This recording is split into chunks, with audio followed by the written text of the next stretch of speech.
Mu luserikalo luno minisita wa Kampala Frank Tumwebaze asabye bakansala okuwaayo ebintu ebyenjawulo bye baagala bikolebwe mu bitundu gye bava era nga basuubira waakiri okukola ku bimugamba ng'enguudo, kaabuyonjo n'ebirala bigasiza awamu abantu.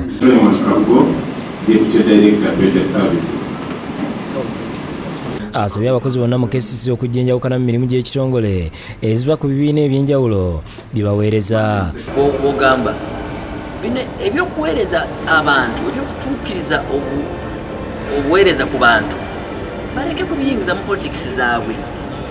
Ffe omuntu yasooka gwe twagala kusaavinga. Avumiridde abantu abanne ba kansala nga bwe batakola okuva Lord Mayor yaggyibwa mu ntebe era n'akakasa nti yalina obuyinza okubawa ebyokukola nga n'enkiiko zaayita babeerayo. The minister mu tteeka lye erimu alina olukusa kubalagira kyakukola. Kati bakansala bagenda mu groups batunulula bekenenya plans za KCCA era bangi ekigenda mu maaso bakimanyi. Mu lusiikalo luno banjudde n'enteekateeka y'okuzimba ekibuga ekirala okusobola okumalawo omugatteko mu Kampala wabula nga bagenda kusooka kumaliriza bizibu bya Kampala. N'obuzimba ekibuga ekirala Embarara, Nakasongola, Eggulu, Embaale owulidde kijja kuba ekibuga kyokubiri oba kyokusatu oba kyokuna. But still Kampala, the heart of Uganda, olina kugikola.